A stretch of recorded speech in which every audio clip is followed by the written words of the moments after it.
Ian, then we'll take questions from broadcasters, and we'll do a separate briefing upstairs for the written press afterwards.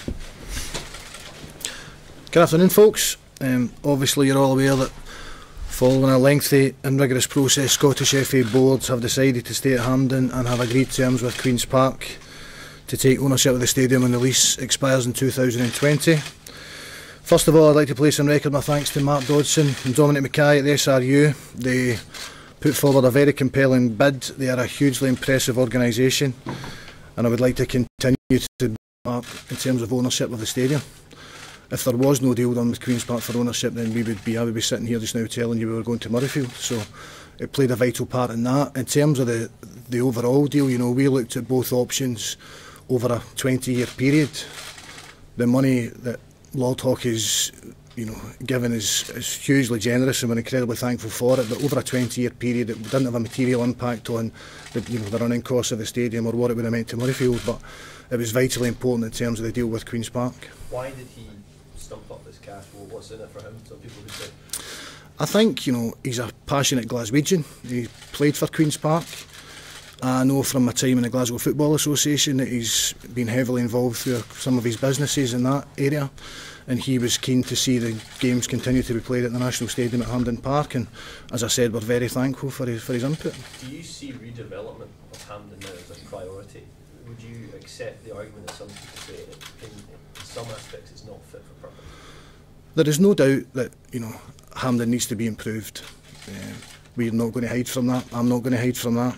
I think whether that's outside the stadium in terms of pre-match, what we can do to enhance the matchday experience, what we can do when we're inside the stadium bowl, what we can do from a seating perspective. This is very much the start of a journey for the Scottish FA to make the Scottish National Stadium the best it can possibly be, and we are committed to doing that. How do you finance that? That's a good question. Obviously finance plays a big part in football. There are a number of partners who have said that they would be willing to help us, whether it's Glasgow City Council, Scottish Government. A lot of people have said that they'll be part of that journey with us. There's a private investment market that we've not really looked at in any great detail yet to see what funds we can generate from them. There will obviously be funds that we can generate now that we own the stadium, and we can maximise revenue from that, and it's taking all these things into account to see the best way to improve the stadium, improve the matchday experience for all. Ian, if the Willie Hockey money wasn't the deciding factor, what was overall, and how close was it? It was incredibly close. I've sat in board meetings that got heated. It was close. It was very hotly debated. As I said, the SRU put forward a very compelling case. I would have really enjoyed going to work with them at Murrayfield. I think we would have done well there, and I think we would have learned a lot from them as an organisation.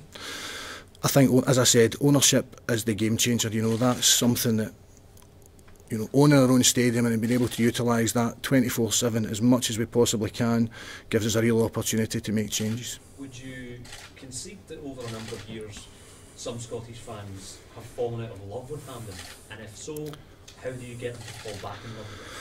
I think Scottish fans, you could argue, have fallen out of love with Scottish football a bit, particularly at national team level, because we've not qualified for a tournament. That's something that we're keen to change. Obviously, with a good start to the Nations League last night, and it's about getting everybody back in love with watching the national team. Alec made the point last night that he doesn't want people coming to the national stadium to watch Portugal or Belgium. He wants them coming to the national stadium to watch Scotland. And we want them coming to the National Stadium not because they feel they should, but because they want to, because it's an enjoyable experience, and it's something that they look forward to as part of their footballing calendar. Almost to a man and woman, when you ask someone about the Hampden experience, people say it would be a good stadium if the ends were closed in. Yeah. Is there a possibility of that happening? There's a possibility of that happening. I mean, we're aware of the Stuttgart model. They've done something similar, brought in the ends at each end of the stadium. That's something that we are absolutely committed to investigating as part of the wider, development of the stadium to make sure that the matchday experience is as good as it can be. Scottish Rugby were suggesting at one point in their sales pitch that you could get a couple of million a year out of there from 5 sell-out football matches at Murrayfield. Was that ever really a plausible option for you? Listen, I would love to be selling out 5 football matches here. I think first and foremost that has to be the aim. We need to get, as I said, people back in love with football, people coming here. Our average attendance in European qualifiers is about 40,000. you know, to put 20,000 onto that, you know, which would take it to capacity at Murrayfield, is a big jump. To get us to 50,000 isn't quite as much of a jump, and I think that's got to be our aim, to make sure that that stadium is full, regardless of who we're playing and you know, what international competition we're playing in. Was that one of the factors in deciding to stay here? What do you mean? The fact that you wouldn't have 15,000 extra seats to have to fill? No, it was about, you know, we need to maximise the attendance as much as we possibly can at games. Would you accept the stadium capacity being reduced if it's for the benefit of the longer good?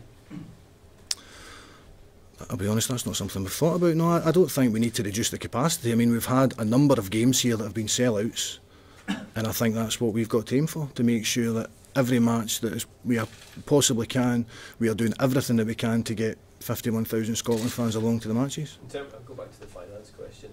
Will you see any kind of commitment from Glasgow City Council or the Scottish Government to help finance this project here, which you clearly, I think, are going to try and push forward? Yeah, listen, absolutely. I mean, as I said, there are a number of people who have been fairly vocal in their desire for the National Stadium to stay at Hampden. It's up to me to go and, you know, start the conversations with these interested parties as soon as we possibly can, and, you know, try and make sure that everybody's involved and we get as much out of those relationships as we can. Should the Scottish Government be putting money into the National Stadium? I think if we can go with a compelling case that it's not just it's a national stadium from a football perspective, there are a lot that football can be used for. Football is a real force for good, and if we've got a campus in a stadium like this that we can use, obviously on match day, but also out with match day, that can help, you know, the government achieve its objectives, then it's a win-win for us all. Queen's Park released a statement saying that there's still many complexities to be worked out. Is this deal signed and sealed? The heads of terms have been agreed. We are now into the process of completing that the legal framework. Well, you said it's a game changer now owning the stadium. Can you give us an example of the events that could be put on to generate money? Well, I mean, obviously we've got the concerts, you know, we've got the existing events that we do. I think every football stadium in the world wants to make sure it's used as often as it possibly can be, Monday to Friday, you know, 24/7. You want to have, you know, businesses, whether it's, you know, regeneration partners. There'll be a number of opportunities for us to look at the stadium going forward and how best to utilise it. Spoke of inspiring a new generation in your statement released earlier. How crucial was Hampden to that process? I think having a home is an important part of that. You know, I think, you know, engaging with people that they know where internationals are going to be played. You know, they'll be coming here for cup finals, and having that identity and having that home, I think, is really important for us moving forward. How radical a redevelopment do you think this could be? Radical's an interesting word. I mean, it's a football stadium. It will continue to be a football stadium. I think, you know, as I said, we are not shying away from the fact that there are areas of the stadium that we can improve. You know, I don't think it's particularly radical. There are other stadiums like the Stuttgart model that have done something similar, and we need to, you know, speak to them, take advice from them, and look at the other areas of innovation that are around to see what we can do to enhance the stadium atmosphere. Budget or figures at the moment that you're working to? Listen, I think there'll be big numbers in it, and it's up to us to engage with, like I touched on earlier, you know, government, Glasgow City Council, private investment companies, to see exactly how we can meet those funds. Is there a timescale? I think, well, there's kind of short, medium and long term plans. You know, obviously we've got Euro 2020, there'll be stadium improvements like, you know, new turnstile systems, LED floodlights will be going in, there'll be things that happen for Euro 2020, and it's very much the start of a process now where we will plan, you know, the development of the stadium over a longer term period as well. Was there a point during this process that you thought, I'm going to have to hit the button here for Murrayfield? It was very close. It was absolutely very close, Chris. The Murrayfield bid was very compelling, as I said. They're a very impressive organisation. They're obviously, you know, selling out rugby internationals on a regular basis. You know, we could learn a lot from the way that Murrayfield think about things like that. And as I said, I'd love to continue the relationship with Dominic Mackay in particular, who was excellent throughout this whole process, and see what we can pick up from them. But no, it was a very close decision. £19 million of liabilities mentioned here from the redevelopment. So is the SFA in significant extra debt because of this? The SFA have assumed liability that came, you know, Queen's Park incurred liabilities essentially from the redevelopment of Hampden through Sports Scotland, through Big Lottery, and from the bencher holders. And I mean, we are very grateful to Sports Scotland and the Big Lottery for, you know, their assistance in getting the deal over the line. So it's a liability that will be due should games no longer be played at Hampden Park, but obviously this decision today means that games will be played at Hampden Park, so we've got no fears in that respect. Will every international be played here now from now on, no exceptions? No, there will be exceptions, Peter. I think, you know, there will be games when it makes sense for us to take them, whether it's round the country, whether it's depending on opposition or attendance. But as I touched on earlier, you know, we only tend to take games round the country because the attendance justifies it. I want to get us to the position where the attendance numbers justify us coming here and having every game at Hampden. On that, would you accept the argument that last night's game could have been played elsewhere, and perhaps the game coming up as well, because there was criticism of last night's attendance, it was less than 20,000? Yeah, I mean, I think you judge every game on its merits, and the decision was taken to play it at Hampden. Obviously, it was a fantastic result. The guys got a thoroughly deserved victory, and you know, I'm sure that will put a few thousand, hopefully, onto their games coming up. I'm assuming you see this as a good day for Scottish football. I think it's a fantastic day for Scottish football. Absolutely fantastic day.